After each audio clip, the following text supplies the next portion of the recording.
Deposição de gotas, mensuração do tamanho de gota e distribuição de gotas. Nós vamos fazer algumas práticas. Então nós vamos fazer uma aplicação na soja hoje, nós vamos coletar folha, nós vamos coletar informações de papel hidrossensível. Nós vamos medir pelo experimento de campo o tamanho de gota que vai ser depositado na soja. Nós vamos fazer essa medição do tamanho da gota usando uma metodologia de escaneamento do papel hidrossensível. Então aqui nós temos o papel hidrossensível. Esse papel hidrossensível, ele reage ao pH da água depositada. Então no momento que caiu uma gota sobre o papel, ele colore o papel instantaneamente. Tá bem? Nós vamos grampear esse papel em 2 estratos da planta de soja, no extrato superior e no inferior, de forma que a gente quer quantificar, nós queremos determinar o tamanho da gota que vão se depositar por cima, próximo ao dossel da cultura, e as gotas que vão chegar no bacheiro da planta. Isso é importantíssimo, por quê? Porque você tem que fazer com que a cauda pulverizada atinja o alvo, e muitas vezes o alvo está no bacheiro da planta. Por exemplo, numa soja fechada, próximo ou passado os estágios fenológicos próximo em R1, que é a fase reprodutiva, R3, enfim, a soja começa a se fechar. Então fica cada vez mais difícil a cauda atingir o bacheiro da planta. Então, nesse sentido, nós temos aqui lançar mão de estratégias para fazer essa cauda chegar lá embaixo. E uma das estratégias é diminuir o tamanho de gota. É por isso que nós vamos fazer a aplicação com 2 pontas diferentes. Nós temos 2 pontas hidráulicas, nós vamos usar uma ponta T-Jet de modelo TT. Essa ponta ela tende a formar gotas médias a grossas. E nós temos uma outra ponta do tipo cone que tende a formar gotas finas a muito finas. Então nós vamos ver no campo a deposição, a variação da deposição em função do uso de uma ponta com uma gota maior e uma ponta com gota menor, aquele tamanho de gota que vai chegar mais no bacheiro da planta, tá certo? Mas na parte inferior é muito importante que você acerte o tamanho de gota para fazer com que a cauda seja depositada, principalmente se você precisar que a gota faça um efeito de vórtex para que atinja a parte inferior da folha do bacheiro. Essa é a pior condição de aplicação. O papel hidrossensível, ele é bastante usado no campo para processos de demonstração. Mas nós, técnicos, temos que começar a usar o papel hidrossensível para começar a aferir a qualidade do serviço que nós estamos realizando, tá certo? Principalmente quando eu faço o uso de alguma estratégia em tecnologia de aplicação diferente do que eu já usei anteriormente. Por exemplo, vou fazer uso de uma ponta nova, uso o papel hidrossensível para testar aquela condição, vou fazer uso de uma taxa de aplicação diferente que eu não estou acostumado a usar, faço uso do papel hidrossensível para ver se está conseguindo alcançar o aspecto da deposição desejada. Logo após a aplicação, nós temos já que retirar o papel e acondicionar no saquinho plástico. Se ele ficar exposto à umidade relativa do ar, ele vai ficar azul, ou ele vai colorir em pouco tempo, e nós vamos perder aquela informação rapidamente. A avaliação do tamanho de gota, ela é feita via programa de computador. O que nós vamos usar é um programa da Embrapa que se chama Gotas. Mas tem um porém, tem um problema, o uso do papel hidrossensível para fazer a avaliação do tamanho de gota. O papel hidrossensível, ele só é colorido quando o volume de água contido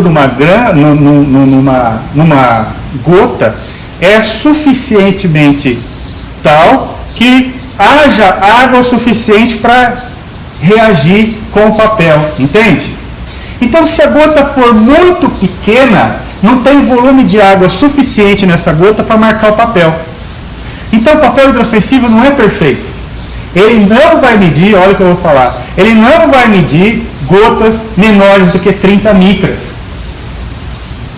Sendo assim, vai haver sempre uma tendência do papel hidrossensível mostrar um tamanho de gota um pouquinho maior do que é na realidade. Mas em termos práticos, em campo, o papel hidrossensível funciona muito bem. Principalmente para fazer uma avaliação que é com relação ao percentual de cobertura de cauda no alvo. Ora, se eu tenho um alvo e eu tenho manchado metade desse papel de azul, significa que 50% do alvo foi atingido pela cauda. Mas o papel hidrossensível, ele vai ter uma dificuldade na quantificação da deposição. O que significa a deposição? Avaliar a deposição é quantificar o quanto da cauda foi retido pelo alvo. Para isso nós precisamos de outras metodologias que a gente vai comentar e falar agora. Se nós estamos fazendo uma aplicação de 100 litros por hectare de uma cauda contendo um herbicida, Roundup, a pergunta que eu te faço é o seguinte: quanto desses 100 litros por hectare efetivamente atinge a planta daninha? E quanto se perde para o ambiente? Uma metodologia para se fazer esse tipo de avaliação é através da técnica usando traçadores químicos. Então nós temos aqui dois traçadores químicos. São corantes. Nós temos aqui um corante alimentício chamado amarelo tartrazina. Esse corante, ele é adicionado à cauda de pulverização. Então, como eu sei a concentração inicial que tem dentro desse PET, eu vou ter condições de determinar, via análise química, o quanto dessa cauda atingiu cada folhinha. Entende? E lá em termos práticos, nós vamos ver na soja já fechada, usando os dois bicos, um bico TT e um bico cone, nós vamos em termos práticos determinar o quanto efetivamente da cauda atingiu a parte superior da planta e a parte inferior da planta. Existe um traçante bastante comum usado na prática que se chama azul brilhante. O azul brilhante é um corante barato e relativamente fácil de encontrar.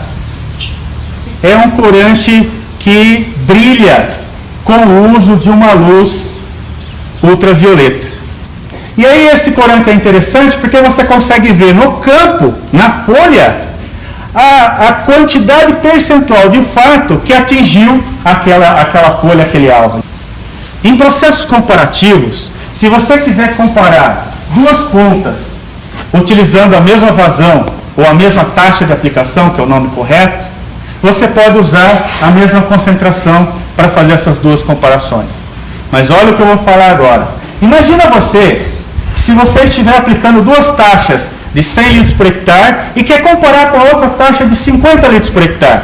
E aí você quer comparar de fato o quanto do químico está atingindo, qual dos dois é mais eficiente para atingir o alvo naquela condição. Se eu comparar 100 litros por hectare com 50 litros por hectare, eu tenho que preparar caudas diferentes, tá bem? Com concentrações diferentes. Por quê?